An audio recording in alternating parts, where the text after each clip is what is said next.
让我们用热烈的掌声有请美国乔治华盛顿大学埃亚尔·阿维夫博士。他今天演讲的题目是变化世界中的佛教道德观。掌声有请。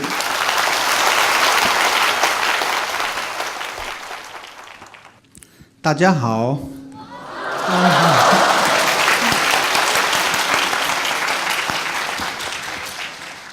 我觉得有机会跟你们谈佛教的道德和伦理，是一个很好的缘分。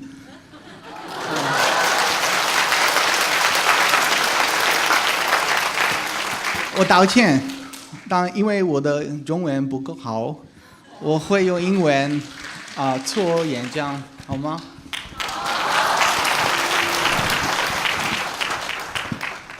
？Dear guest, I'm truly honored to be here today with you. I would like to thank Khenpo Sodarjie for his kind invitation. We met last year when he visited my campus at the George Washington University in Washington, D.C. It was a true pleasure to meet him again. I was very happy that he asked me to talk about Buddhist ethics, as this is a topic near and dear to my heart. I would also like to thank to all the wonderful volunteers. They are working with a true bodhicitta spirit so that we will all be able to enjoy the conference. I would also like to thank the translators, and especially to Tiffany, who worked so hard to make sure that nothing will get lost in translation. Each year, I teach one course about ethics and another course about either Buddhist philosophy or Buddhist ethics. Each year, the Buddhist texts and practices I teach expand my appreciation for the wealth of moral teachings that Buddhism has to offer our rapidly changing world. I would like to discuss briefly today the application of Buddhist ethics to a particular development in our history, what some call today transhumanism. Transhumanism is the advancement of technology to the point that humans and technology merge into one. I will say more about it soon. Every year, some of my students are skeptical at first about the ability of ancient tradition to teach us new things in our modern world. We sometimes tend to think about ourselves as very different from the people of past generations. But my students are not alone. Some still debate whether Buddhism or other religions should be considered superstition. To be frank, in academia, we do not find the term useful. The term is polemical and has a long history that dates back to the Roman Empire. We got the word superstition from the Latin into English. The term was imported into Japan before it was introduced into China in the 20th century. However, many today use it in a way of rejecting different views without giving them the consideration they deserve. What I find compelling in Buddhist moral teaching is that they are not rooted in any belief in the authority of supernatural deities. They are not command from the gods or God, but rather they are pragmatic in nature. They were developed through centuries of analysis of Abhidharma and Mahayana scholars of what are skillful or unskillful pattern of behaviors. This is not to say that all Buddhists are atheists. Some are, and some are not. Most Buddhists do recognize the existence of spiritual deities and divine beings. According to scholar of Buddhism, Rupert Ketin, prayers, rituals, or faith are part of human activities that can support the path that lead to awakening. Yet, in most Buddhist tradition, they remain the support and not the main goal. Some scholars in the past argue that Buddhism has no systematic tradition of ethics like the Western tradition has.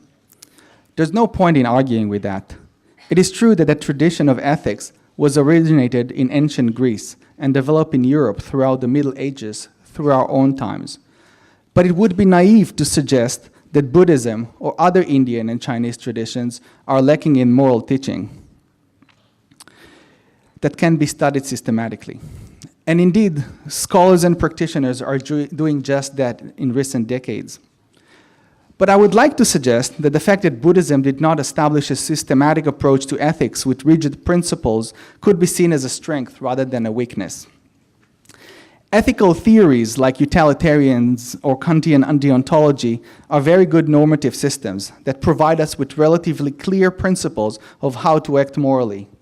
However, they also tend to be rigid and fail to capture and apply to the complexity of human culture, motivation, and emotional and physical needs.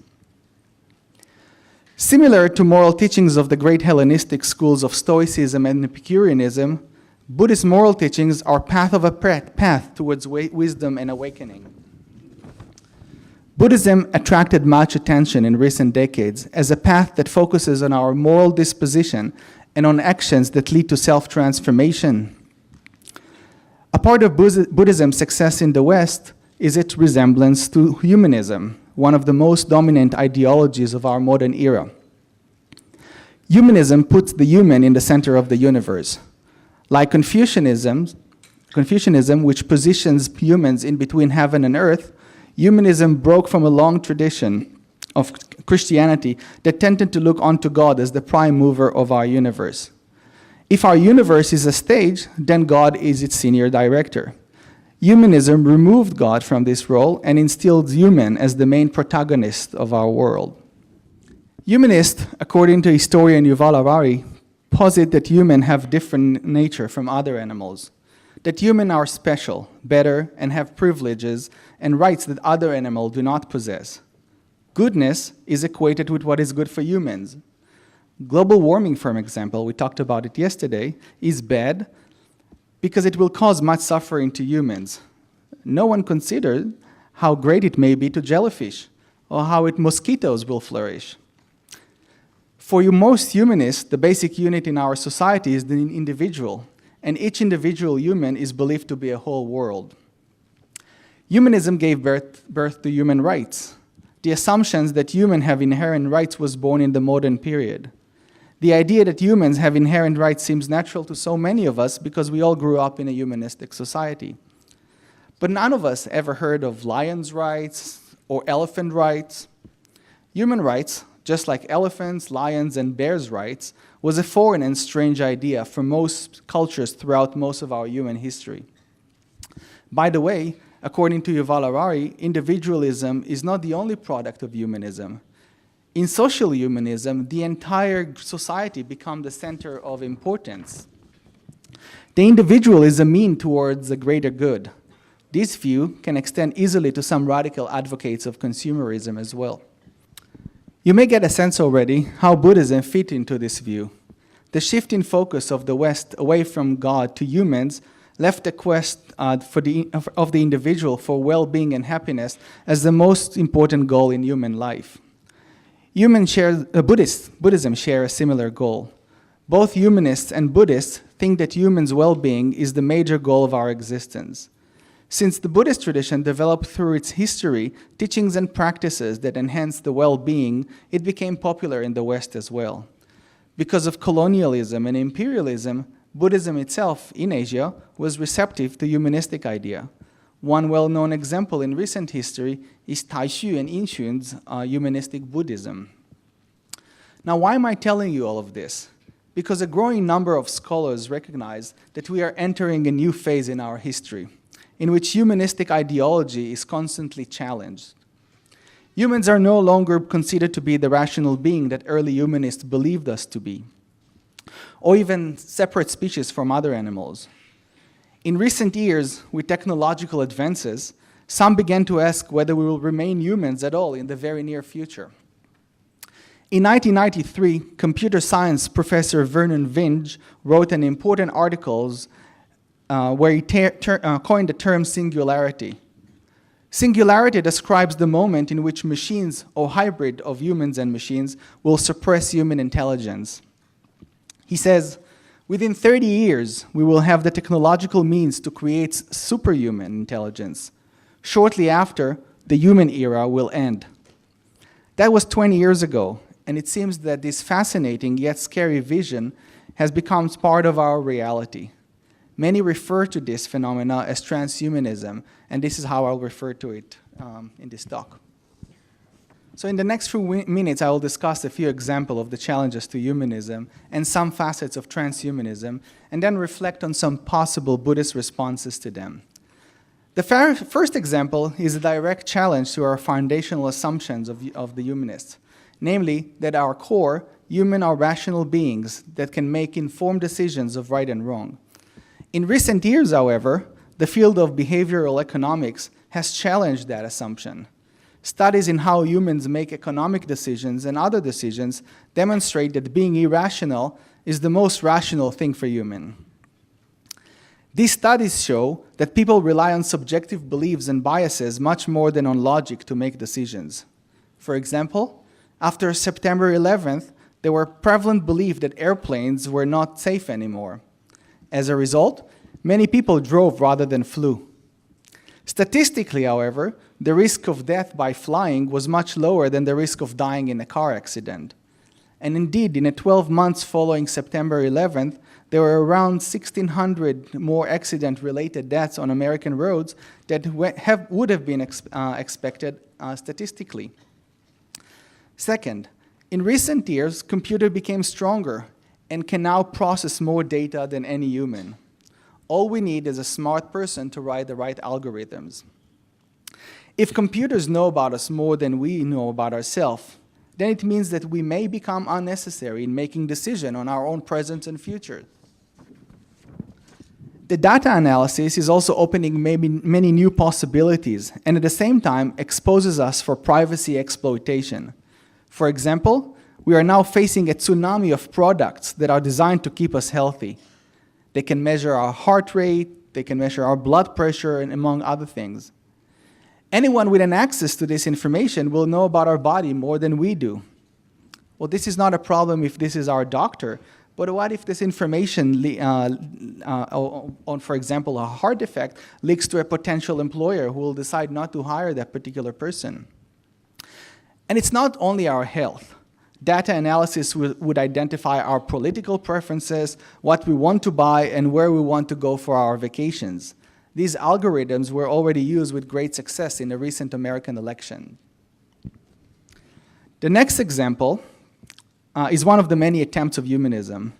An Oxford professor discussed recently the need to work on a morality pill, one that can help people with severe sociopathic behaviors to conform to social norms. But who defines the boundaries of these norms? Most of us will be willing to provide such a pill to a severely violent person. But what if in certain community, some will argue that we need to give it to someone who does not believe in God, or someone who disobeys her parents? Recently, I met with a student who asked me what I will talk about in the conference.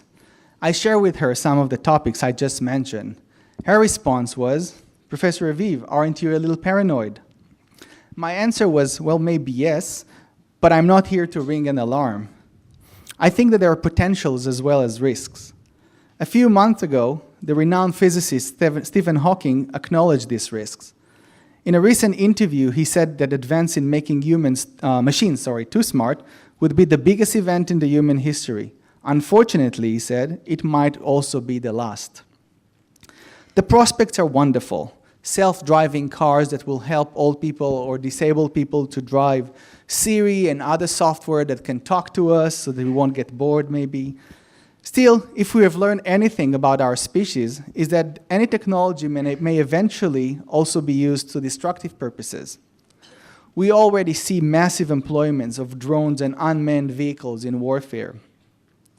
The main question that I would like to ask in light of this is how we as humans must proceed and what Buddhist ethics has to say about that. Scholar of Buddhism David Kalupahana says in his book about Buddhist ethics that if there is any ism that be compared with Buddhism, it would be pragmatism with a moral foundation. Buddhist pragmatic moral teachings tend to adapt the society in which it is practiced. It is a morality that is open to change and believes in the individual and society's ability to become better in time. The key, like in any other scientific study, is a systematic inquiry. Scientists are ready to admit ignorance and reconsider their position, and so are pragmatic ethics, never dogmatic and always subject to change. Buddhist morality, at its best, is also pragmatic. It is always part of the fabric of the path that lead towards greater awakening and greater well-being for ourselves, our society, and ultimately to all sentient beings. There are some core principles that are shared by all Buddhists. Commitment to non-harming, generosity, compassion, and loving-kindness come to mind. These are all states of mind that help us to make the right choices and instill skillful motivation for action. Human realm is not perfect, and the assumption is that when these principles guide us, we act on firmer moral ground than when we let our mind roam free like a wild monkey. The details of how to work it out lie in the gray zone, and they are left for the individual and society's discretion through critical reflection. Another strength of Buddhism is acknowledgement of some of the discoveries of the contemporary era. Many religious traditions share a human-centric view of the world, the same view that led to the humanism belief that we are separate and special species, different in essence from all other beings, a soul of divine origin that is sacred, and since it was created in the image of the divine, it deserves special rights that other animals do not get. The notion that we have a sacred essence was long challenged by Buddhism, and in recent years by many other scientists and philosophers. Bruce Hood, a psychologist and the author of the book The Self-Illusion, wrote, "In the 6th century BC, the young Buddha, meditating under a fig tree, had reached much of the same conclusions as philosopher David Hume with his principle of anatta or non-self. Today, the findings from contemporary brain science have enlightened the nature of the self.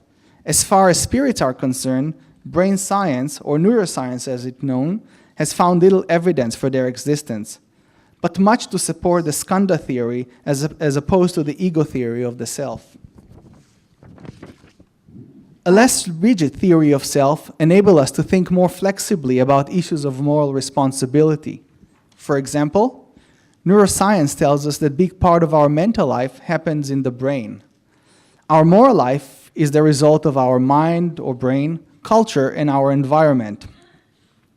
Understanding non-self is to understand that it is not a self, but subtle processes that emerge to create the feeling of an I, which is responsible to our actions. A more rigid theory of self may require all or nothing responsibility for an action. In a famous case recently, a school teacher suddenly began to behave in sexually inappropriate ways. Was he responsible for his action? Alongside his inappropriate behavior, he also suffered from headaches. His doctor soon discovered a tumor in his brain, around the area of the frontal lobe. When it was removed, he returned to his normal behavior. A few months later, the inappropriate behavior returned. And when he was examined, the doctor realized that his tumor returned as well. A neurology researcher said that in cases like this, you see people with a brain tumor lie, become violent, and in extremely rare cases, even murder. Is this man responsible? Ethics of non-self allow us to be compassionate and search for ways to help someone like this rather than rush to punish him. Compassion and understanding, realizing complexity and interdependence of phenomena are at the core of the Buddhist approach to ethics, and I would argue that they are much more appropriate in cases like that, like a traditional view of self. Darwinism insight shattered our illusion that we are a separate species. We are a part of the animal kingdom. More particularly, we are one kind of a great ape. Our special gift of consciousness, morality, and the ability to solve problems and invent technology and cultures have evolved over time. We are linked to our ancestors, human and non-humans, and to other sentient beings. Biology even tells us that our bodies, our own bodies, made of 10% of human cells and 90% bacteria and other microorganisms. So how separate can we really be? The idea of separateness is rejected both by Darwinism and by Buddhism. This insight that the Buddha called dependent origination has a profound ethical implication. The fact that we are made of subtle processes rather than a soul essence means that with growing knowledge of these processes, we can intervene to solve problems. As indicated before, this is the goal of transhumanism. Transhumanism brings to the fore many possible new ethical dilemmas. Here I suggest that Buddhist emphasis on the importance of intention or cetana in determining the morality of an action should be taken very seriously in our new age of technological advances. We are now capable of doing more than we know that is good for us. Take, for example, the case that was published recently about a baby that was born in 1996 from 3 parents. The groundbreaking achievement happened by injecting a part of woman egg to another woman. Biologically, these parents had then 3 parents. The potential is amazing. Scientists can give couples that want babies but cannot get pregnant a new hope. The mom, who used another woman's DNA, thought that there was nothing ethically wrong about the process. She said that if she would have used the process to ask for a blonde baby, it would have been unethical. But all she wanted was to get pregnant. And here, I have to agree with her. Her intention was natural, and there was no human engineering with eugenic impulse involved. We have no time to get into a complex set of ethical problems, but take, for example, the fact that 2 other fetuses that were conceived with similar method were diagnosed with rare disorder. Should this practice then be allowed to persist? Scientists today say that we have the technology not only to help women to get pregnant, but also to help cure a long list of diseases. This can be a gateway to many other modifications. The UK government is considering changing the law that prohibits it in the case of disease prevention. But don't we risk crossing a fine line between giving birth to children to engineering them? If history is any indication, we often do misuse knowledge for destructive purposes. It took a few centuries for gunpowder to transform from its entertaining or marginal military function when it was discovered in China into a major part of our modern warfare. Can we risk development with human engineering? What about our freedom? Are we really free living in a constantly surveyed environment where computers constantly watch and collect our data in huge facilities of governments and corporations? My view is that we have started a snowball that is already impossible to stop. The ethical question of whether a cell phone is good for us or whether human engineering on some level or another is happening or will happen is almost irrelevant now. I do not think that it's good or bad. I just think that following the pragmatic nature of Buddhist teaching, we can focus on what kind of ethical guidance we ought to follow in order to use wisely the knowledge that we acquired. My favorite reference for moral teaching is Shantideva's Bodhicharya Avatara. For Shantideva, a life worth living is a life of commitment to the cultivation of an awakened mind, or bodhicitta.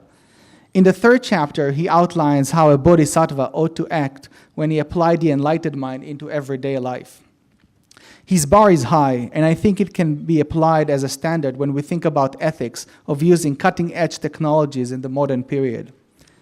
Shantideva, in a beautiful poetic language, implores us to think about every thought and action as a means to liberate others from suffering and dedicate every effort to do so. Bioethics and developers of future technologies must think carefully whether these devices will increase suffering in the long run or reduce it. Wisdom is the ability to see potential future harm and not only the benefit of the present. We should also make sure that our critical reflection and commitment to the flourishing of sentient beings guide our motivation and not greed and desire for profit. Buddhist texts throughout the century warned us against the risk of consumerist state of mind. The Dhammapada in verse 355 states that riches ruin the foolish, but not those in the quest for the beyond.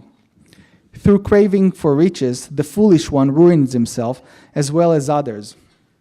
Wealth is not a problem. Vimalakirti was rich and was awakened, and many other contemporary rich people are famous philanthropists.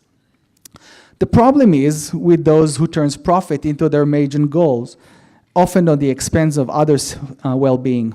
We, as a society, need to find effective ways, more effective than we developed so far, to secure our freedom, safety, and well-being of humans and other sentient beings. We have yet to develop the cultural mechanism to guide us. A world with new technologies needs a new kind of institutions and regulation to keep us safe. So we're about to finish. I'll just say that to conclude the talk. We live in an exciting and revolution period in human history. We are facing uncharted challenges and witness dreams and fantasies become a reality. Buddhism teaches us to remain clear-headed, maintain our equanimity and critical reflection. If we succeed to adopt this new era with care, compassion, and skillful motivation, the future may hold great promises to our children. If not, as Stephen Hawking warned us, the technology that we are creating right now may be our last achievement. Thank you again for the invitation to participate in this stimulating conference. 好，非常感谢我们的埃亚尔·阿韦夫博士，还有我们的同场翻译 Tiffany， 谢谢。谢谢。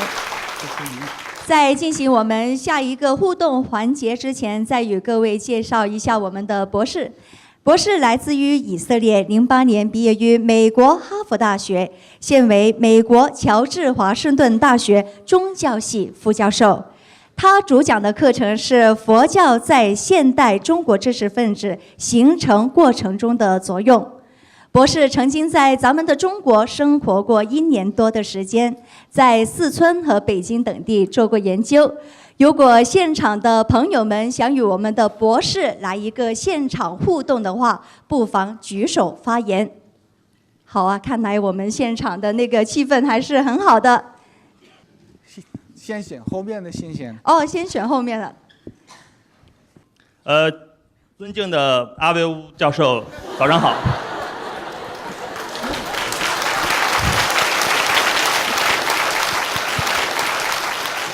我现在是在加拿大在读研究生，专业是工业工程。今天我有一个问题是关于随着我们科技的不断的发展，其中有很多的发展的过程当中会改变我们生活的想法和生活的方式。但是呢，佛教曾经告诉我们说，要我们从心出发，去遵守社会当中的自然准则。那么对于这样一个问题，我想问教授的是，您是否总是持有一个观点，在反对我们高速的发展过程当中持有一个反对的观点？那么如果如此的话，怎样能够调和我们高速的发展与我们内心保持不变的这样一个矛盾的集合体呢？谢谢。Thank you. If I understand your question correctly, your question is whether Buddhism that teaches us to live naturally and following our heart has any contradictions with the development of new technologies. Yeah, thank you. Well, I personally think that Buddhism is pretty neutral about whether technologies are good or bad. It all depends on how we're using them. Using technology is nothing new for humans, right? We do it for the entire period which we live as a species. It's just that in the recent year, the pace is so fast. And I think that Buddhism, like any other ethical system, doesn't really have the time to capture, to catch all the new ethical dilemmas that are created. So I don't really see it necessarily as contradiction, but definitely as a tension. Some of those ethical dilemmas are, potentially in contradiction with the Buddhist teachings. Some of them are definitely helping sentient beings. Let's say the technology that reduce or solve the AIDS problem, right? The medicine that solves AIDS. I don't think that Buddhists will have any problem with that. Buddha himself had a very devout follower who was a doctor. So I think that there's really not so much contradiction as much as there is some tensions. And the best way that we can proceed is to view each one of them independently and then form and inform decisions about those particular examples. 谢谢。这边好，就站起来的。Welcome. Thank you. 我是自我介绍一下，我是来自上海交通大学医学院的一个学生。然后我因为之前也是注意到我们因为您是来自于美国嘛，所以我是就是发现就是看了一些文章吧，在智杯佛上看了一些文章，然后发现了一些在西方社会呢，他们对于这个禅佛教里的这个禅修是很有研究的，然后就是他们研究了一些，因为我是学医的嘛，然后就发现他们研究禅修的时候，人的这种神经啊，还有他的这种细胞的活性啊都会增强，就是他在人的这种心理和健康上有非常大的这个研究。所以我的问题就是说现在这个藏传佛教在西方的这个传播。它是怎么样引起西方社会这样一种兴趣？它除了在这个禅修方面，那在于其他的方面，它是有怎么样的一个深入到西方的社会中去的？另外一个就是和我们的主题相关，就是和我们这个在西方社会，它从这个改变西方社会这个道德上，是不是有一些作用呢？谢谢。Thank you. It's true that Buddhism became very popular, not so much recently, unless we're talking about the last 200 years as recently. There is a growing interest in Buddhism ever since the 19th century. And meditation is one very big, appealing part of it. So it's true, Buddhist meditation is used among corporations and medical facilities. Interestingly, and this is related to the talk that we have today, there is growing criticism recently among scholars and Buddhists that the usage of meditation, detached from the ethical context, may be more harmful than useful. What people are using in the West, a lot of the non-Buddhists, using meditation in a way of calming oneself. But meditation is not merely, in the Buddhist concept, a way of relaxing, right? We can go for a walk, listen to music, chat with friends on Skype. We can do a lot of things to get relaxed. Buddhist meditation have soteriological goal. In the Buddhist context, it's a path to awakening. It's also rooted in ethical behavior to get us into a state of mind where we can implore those deep questions that meditation guiding us towards. Very often, if we don't have this ethical foundations, and we do use meditation, there's a recent brain scientist that is working on people who use meditation and just as a means of relaxing, but ended up having some sort of like psychotic problems. Why? Because they're not really rooted in a tradition that helps them and guide them and support them. And when they use meditation, they very often feel overwhelmed. And as for the question about the popularity of Tibetan Buddhism, I think that Tibetan Buddhism, as well as other traditions, become more popular because they provide exactly that, a community, a support, a teaching that help to explain and make sense of what actually we're doing in meditation. 谢谢。我们有3位男人，有一个女性，好不好？好，这一位女士。我是来自庆安大学的边错。然后我想问一下，你刚刚提到的，有人认为佛教是在否定事物的价值，然后我就想到了《金刚经》里提到的那个到达智慧的彼岸。他说事物就像到达彼岸的船一样。我觉得这才是把一个事物的才实现了一个事物的最高价值，但这只是我的认为。